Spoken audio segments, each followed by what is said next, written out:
Welcome, welcome, welcome. You listen to the Ask Brien radio show on KHTS 1220 and 98.1 FM. Well, every week for over 7 years, since January of 2017, a long time ago, in a galaxy far, far away, but no, we're not Star Trek. The started the show Ask Brien, AskBrien, and each week we try to talk to a business owner, an entrepreneur, or somebody that can teach business owners or entrepreneurs something about business. We do that every week, Thursdays, 1 to 2 p.m. PST. Of course, if you're on a podcast, you can listen to it anytime. But we have our, and I know she likes this, our resident expert in E's. Why? Do we spell Brien with an E? Oh my God. Just give me the expert title anywhere you can. I'll take it, because that's all about my ego, right? Another E. another E that we have to fight for space for in this studio with these egos, but that's okay. I'm the only one that doesn't have an ego in the studio. We do. Okay. You know who has the most humility in the room and should have the biggest ego in the room is our engineer. Me. And just for the record, audience, that cloud cheer was for Jen, not for Peter. Boo! Thank you. And I'm told by Peter that I have to push that button. So otherwise, I would not be clapping for myself. I leave the ego department to Peter. So Peter, and that's why we the love resident your humility. expert. What about the resident expert? Yeah. You got one. The resident expert. I have yet to applaud. I can't fit the head through the door. I have yet to applaud for Peter. I've got one for Tracy, one for myself. I don't know. I might be out of applause and yays at this point. What about the buzzer? You don't have the buzzer going. I do. Yeah, she saved that for you. Yeah. So, but here's the thing, Jen. Once again, the estrogen will rule on this episode because we have an amazing guest whose ego is also very much in check compared to the expertise that she brings to the show. So we'll learn more about that later. However, speaking of experts, we love to have all kinds of experts on the Ask Brien radio show. And typically an expert is defined by engaging in their business service industries with a minimum of 10,000 hours, which is, if you do the math on it, my favorite subject, is to take that 50 or so weeks a year, 40 hours a week, times it by 5, you get to that on or around 10,000. But we know for sure that any startup founder, anybody who's kicking off and running a new business is investing way more than 40 hours a week. I happen to know firsthand that our expert today has well over 10,000 hours in her, not just her primary industry, but her secondary area of expertise as well, which we will get into.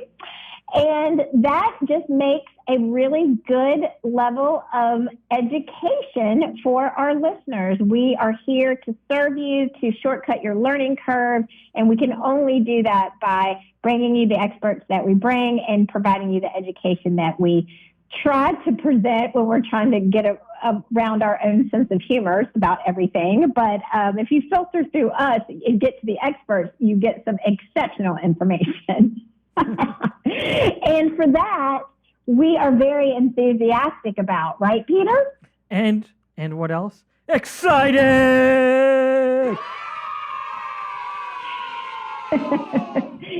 And I just want to express empathy, not only for our engineer and our guest, but also for our audience for his excited outburst. And what is empathy? Exactly my point. So narcissism rules.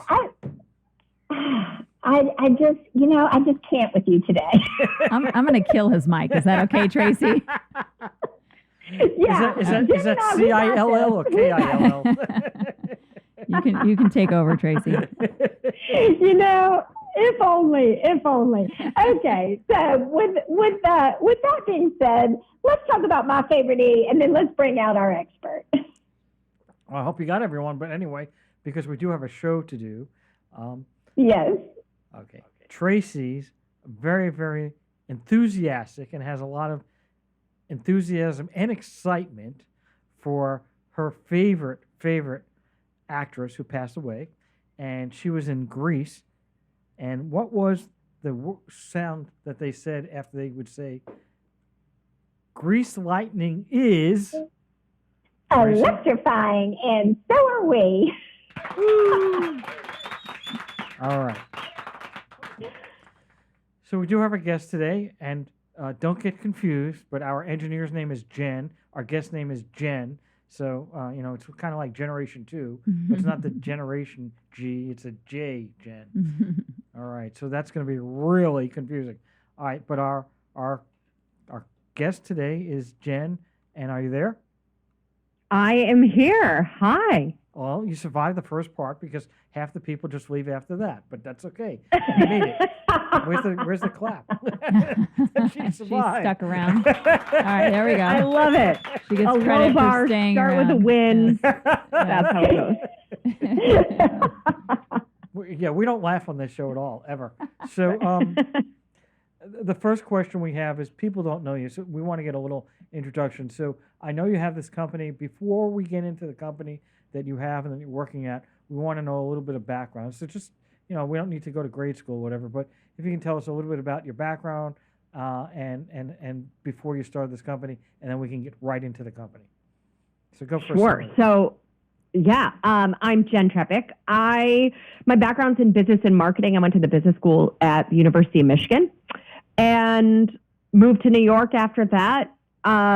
Worked in marketing and advertising, then in hedge funds, and started my business on the side while working full-time in hedge funds. Fast forward, left full-time job land July of 2019. That's when I launched my podcast, Salad with a Side of Fries.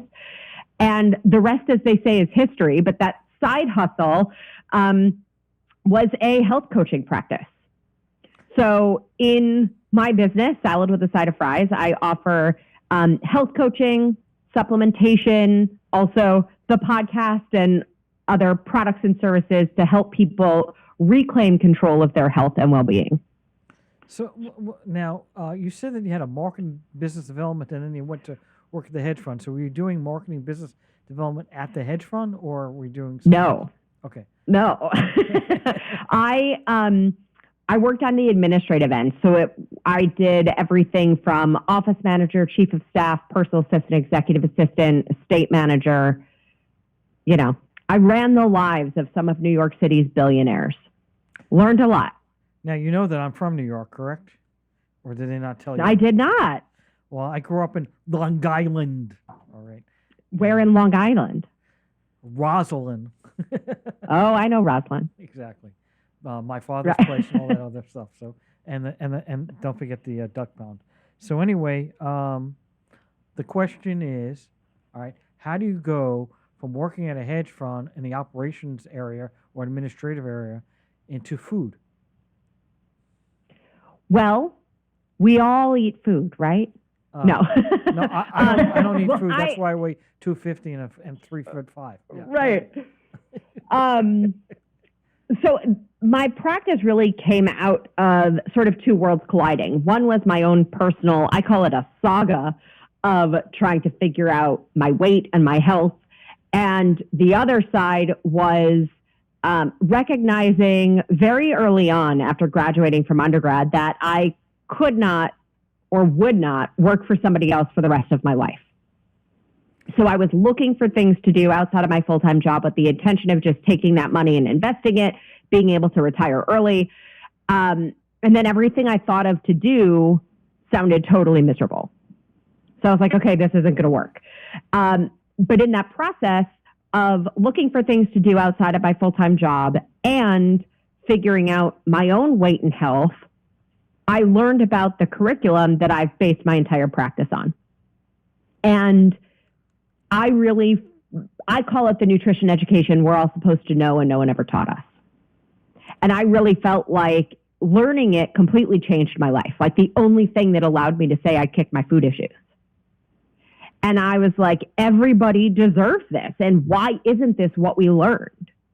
And I became an insatiable student. And I was like, okay, this is what I'm going to do. This is what I'm going to do on the side, outside of my full-time job, to eventually be able to work for myself.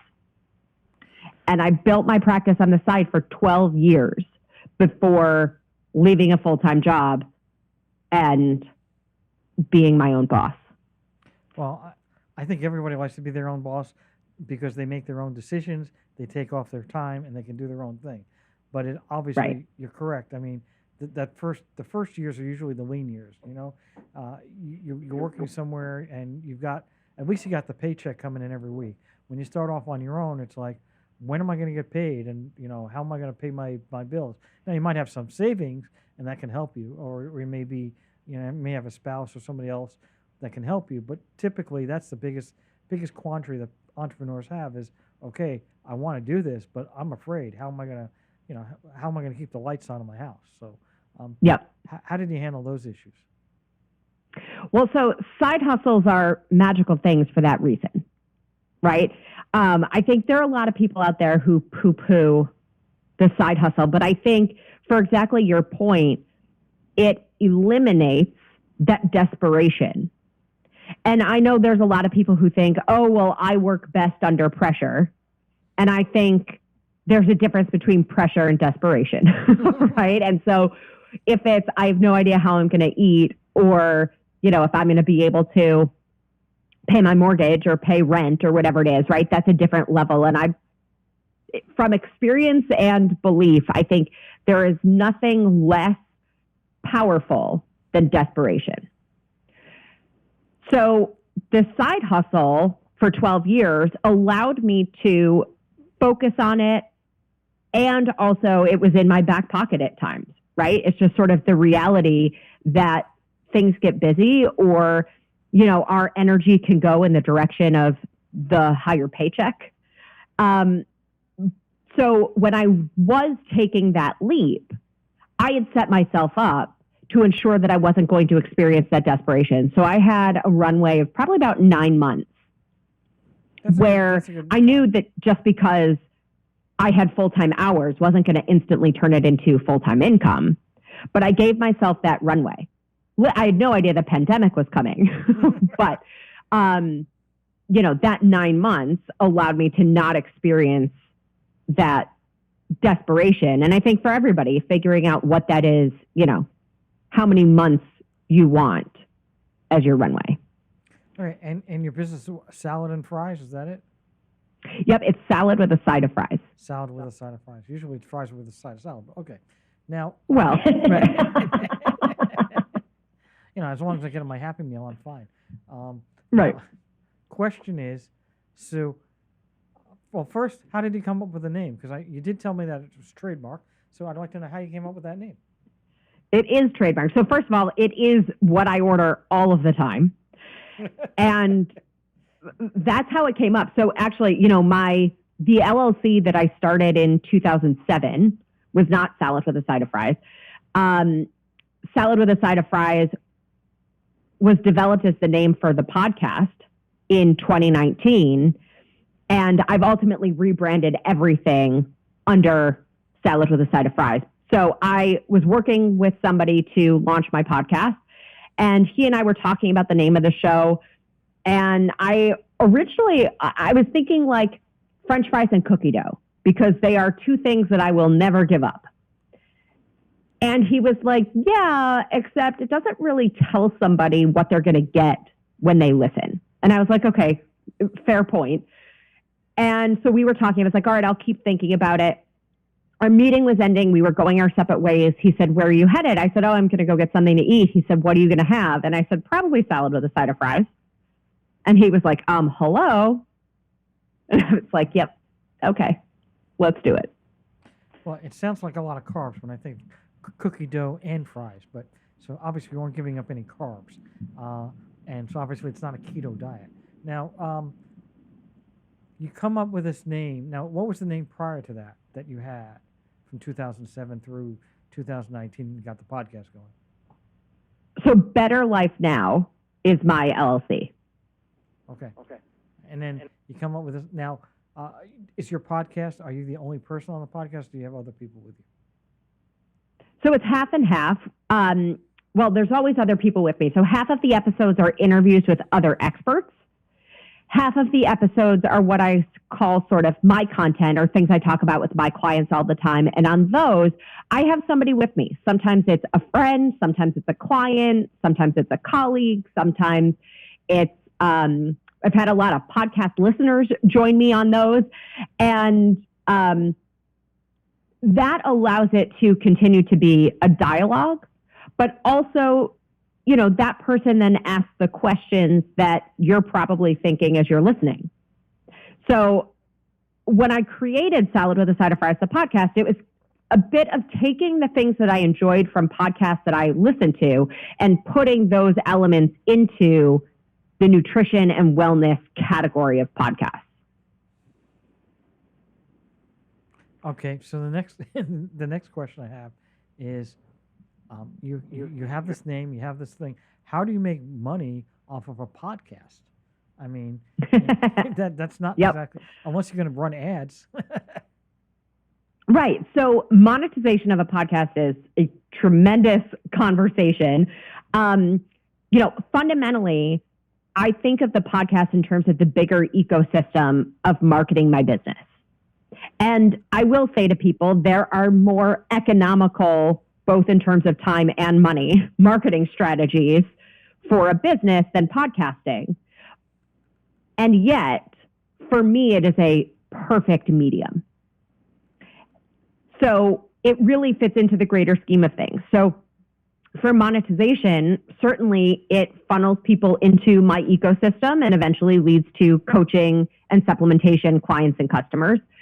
I also have a membership for the podcast. So for $10 a month, people get weekly recipes, monthly articles, tools, extra resources, extra discounts from me and my partners and sometimes podcast guests, and then a quarterly live Q&A. So we get to dialogue with the members. So the membership is a way to support the show, support the community that we're building, but truly it supports you, your listener, right, in your health and dips the toe in the water of a little bit more than just passive listening to a podcast. And then fast forward, I also launched merch for the podcast. So everything from water bottle and yoga mat and, tank tops and t-shirts, sweatshirts, leggings, even kitchen gear. There's a cutting board, there's, an oven mitt, that kind of stuff. So keep it fun. Now, is it just you or do you have other people in your company? So I am the only full-time employee. I have a handful of 1099 team members supporting on social media, PR, and then I also have grown the show to the point where I outsource all of my post-production.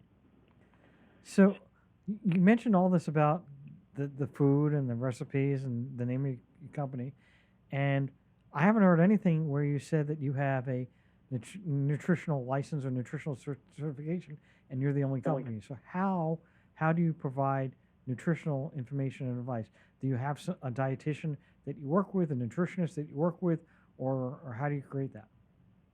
Great question. So I work with menu plans that are through, I mentioned the curriculum that I base my practice on. So that curriculum that I work with is a little bit of a franchise model, but then as a function of being an insatiable student and going to every course and workshop that I could get my hands on, reading every book, the things that I attend if I were a health professional would be continuing medical education credits. But since I'm not, they don't count.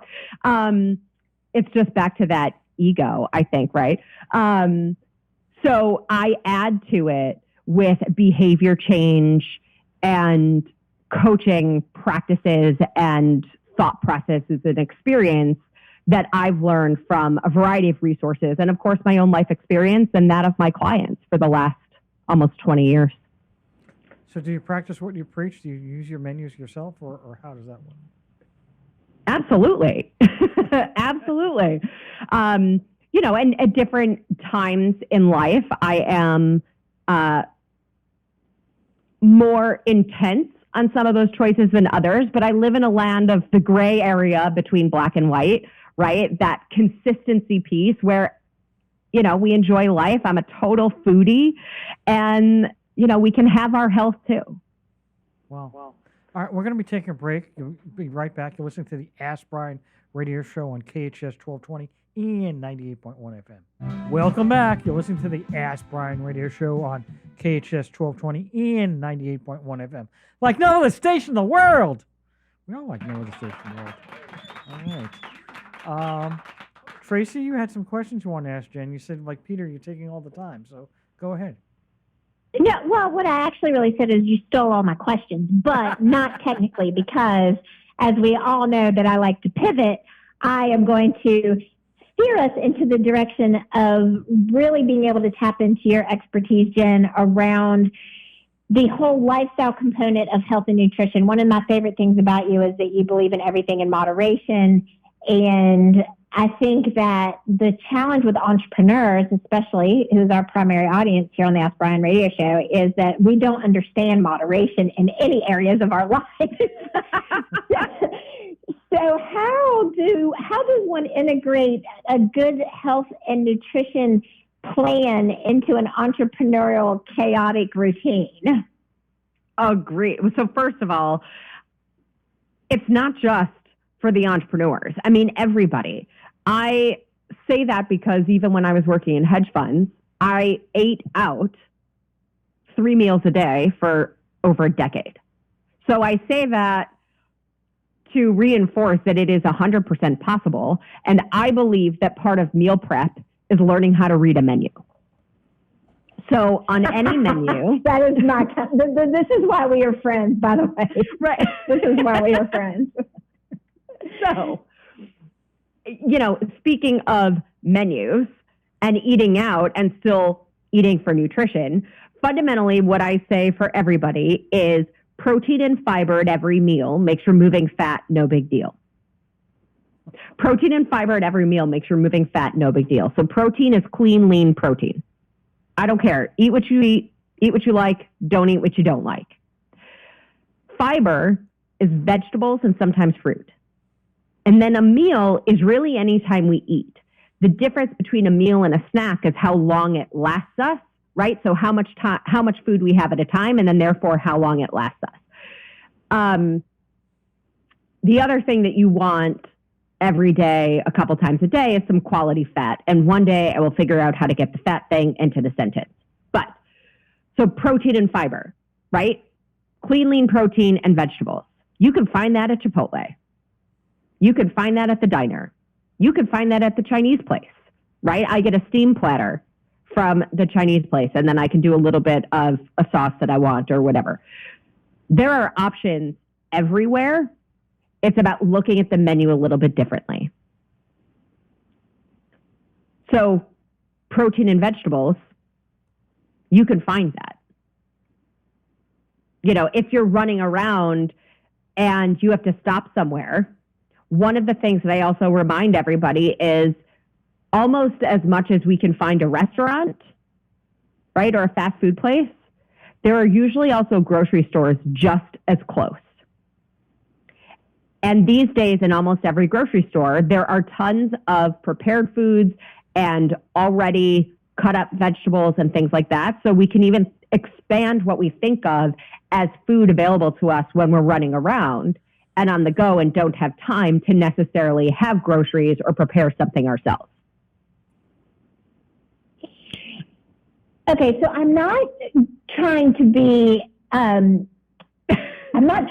argumentative here. Yes, you are. You are. Well, no, I'm not, because that's your role usually, Peter. But it's more of a counterpoint question. Okay. And that is because I'm a big fan of eating out, and I'm a foodie, and I am all about convenience.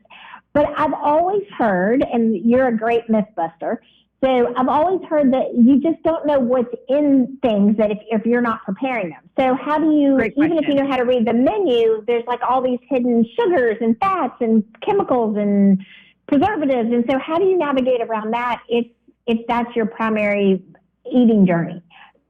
Yeah, great question. fundamentally, in choosing to eat out versus making food ourselves, we are going to be making some concessions, right? We have to pick our battles. So if the battle that we're picking is that I am not preparing things myself, then we're choosing the restaurant. So sure, is my omelet from the diner going to have more oil or butter than if I made it myself? Yes.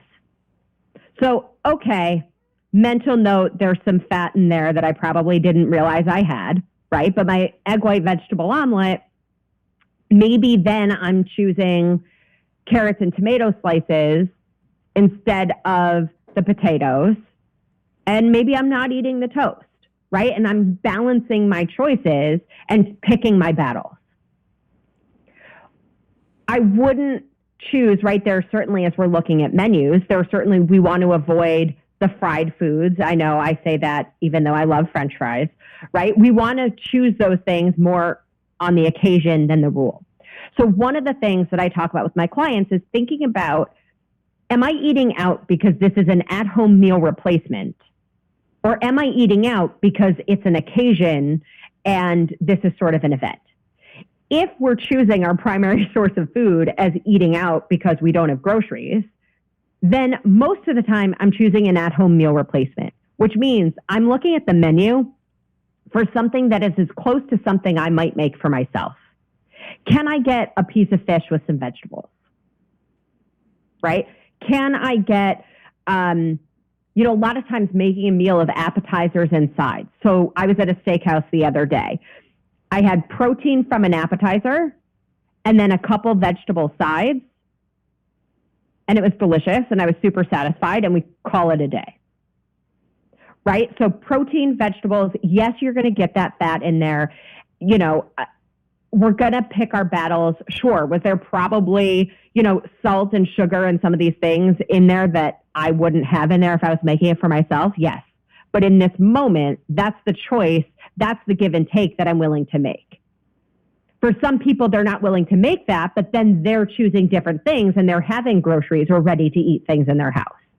Or stopping at the grocery store when they're out and about looking for the cut up vegetables and the hard boiled eggs at the grocery store. Okay, fair. I think that's fair. I love that. I feel heard and validated. Thank you very much for that. And speaking of being heard and validated, if we don't break for our sponsor, we're not going to be heard anymore. Well done. We do have a little bit of time, but that's okay. We're listening to the Ask Brien radio show on KHTS 1220 and 98.1 FM. Now, a word from our sponsor. And our friends over at LegalSteps.com want to be heard and validated. And it's spelled, by the way, LegalStepz. That's with a Z.com. What I love about it is that you're working with experts. And you don't have to pay a lot in order to do this. You can go online and kind of just follow along with them. And you have experts, by the way, with over 30 years experience. I'm not talking about an expert, quote unquote, with just a few years under their belt. These are people who live and breathe this, and they know exactly what you need. You in particular, if you're looking to start your own business and you don't even have the first step of where do I begin, they can do that for you. And by the way, if you find that you're kind of stuck and you just can't go on, you can't figure out how to do it, they'll just do it for you. And what I'm talking about are these great online courses. You can take courses to learn how to register a trademark, form an S corporation, form an LLC. I took one of the courses and it could not have been easier. I have no legal background. We've talked about this, of course. I'm in radio, so I don't have any legal expertise. And I took it just to let me see what this is about. So I have kind of a better idea of what I'm talking about. And it was so easy because I could see what my expert was doing on their screen. It was like a picture-in-picture kind of thing, screen-in-screen. So I could see their screen and see my screen and know that, yep, I'm on the right step. This is the right button I need to push. This is the right information I need to insert. And I knew that I was in good hands. And in under 2 hours, I was able to finish the entire course. courses, by the way, won't break the bank. They're all under $150. So again, you know that you're doing the right thing. You're just trying to get ahead and start your own business. You don't want to be, charging a whole bunch of money or cutting a lot of checks. Under $150, and you're one step closer to owning your own business, being your own boss and an entrepreneur. The other thing that's great about legalsteps.com is that you can pause, rewind. You have a workbook that you can print out and take notes and highlight and scratch, which is what I really love to do. I love to have something that I can physically hold on to while I'm watching as well. Again, go to legalsteps.com. That's LEGALSTEPZ. That's with a Z.com. Well, thank you to our sponsor for the show. Yes. Thank you, Jen. You bet. You listen to the Ask Brien radio show on KHTS 1220 and 98.1 FM, and we're back. Tracy, you had some more questions you wanted to ask. Yeah, well, the whole sponsorship around Legal Steps actually had me thinking about, so Jen, in all the businesses that you have been successful in, I also have a little bit of insight because our listeners know that I am a podcast expert and I own a company called Producer Podcast. And yes, we do have the pleasure of producing the Salad with a Side of Fries podcast. Shameless plug, I know, but I had to get it in. But what our listeners don't know about us is that we are actually also co-founders and both venturing into the nonprofit scenario for the Industry Trade Association for Podcast Service Professionals. And that's a mouthful, I know, but the name of the organization is Podcast Professionals Association. So I wanted to just share with us, first of all, why you were interested in being the co-founder of an industry trade organization. How does that fit into your other businesses? And how do you feel about the whole nonprofit versus for-profit business model? All right, let's see. So That's a five-part question. A third syllable. Okay, go. Right, yeah, exactly. Sounds like, feels like. Exactly. I might need a reminder in there. So first of all, I launched my podcast, Salad with a Side of Fries, in 2019. And over the course of growing that show and Tracy, our relationship, you and I together have done a lot of podcast coaching and consulting, working with both people who are launching a show and looking to grow their show. So I really jumped into this industry with both feet at the beginning. And it's an interesting time. When I was studying marketing over 20 years ago, it was like the beginning of online advertising. And at the time, people were like, do we pay per click? Do we pay per impression? Right? Where are we? How do we make sense of all of this? And how do we translate that into an ROI and, capturing all this data? And I really believe podcasting is almost in a similar place, right? The podcast industry data is sort of disparate, right? It's a little piecemeal for people to put together and figure it out. And a lot of, we have data privacy now that wasn't necessarily part of the conversation, over 20 years ago. And so in all of that, it really has my marketing brain going, right? And my business mind going. And on top of that, in working with so many different people on their shows, I've also seen behind the curtain of not just as a host, but as a podcast service professional. And the other piece of what I saw was an industry ripe for locking arms and working together, in an industry that was inherently already very supportive of others in the industry, but there wasn't a trade organization. There wasn't an advocate for this industry. And so when you approached me with the Podcast Professionals Association, I was like, yeah, this is needed. And if not us, then who? So let's do it. And sometimes I say yes before I think about things, right? but it has been a labor of love and really an organization that has grown out of I think, what the beauty of the podcast industry is, and that community and collaboration. And so, by the way, then getting to, I think, maybe the last part of the question, which is about the nonprofit piece, I think, being a trade organization and a nonprofit helps to exemplify to everybody what this is about, versus a lot of, I think there have been fits and starts of something potentially similar that really didn't get off the ground.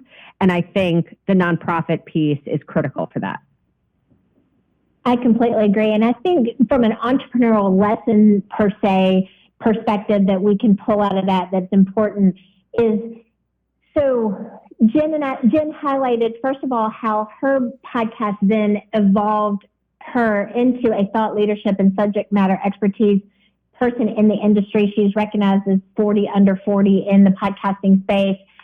As a result of that, we connected, we became, colleagues, clients, friends, and then ultimately business partners. And I think what's really important from a thought perspective around when you're getting into any type of business partnership, it is something that you don't want to just jump right into. You do want to feel like that you have a good idea of the person that you're going to be working with. Do they have the same mission and values that you do? Do they have the same work ethic that you do? Do they have 1,000%. The same?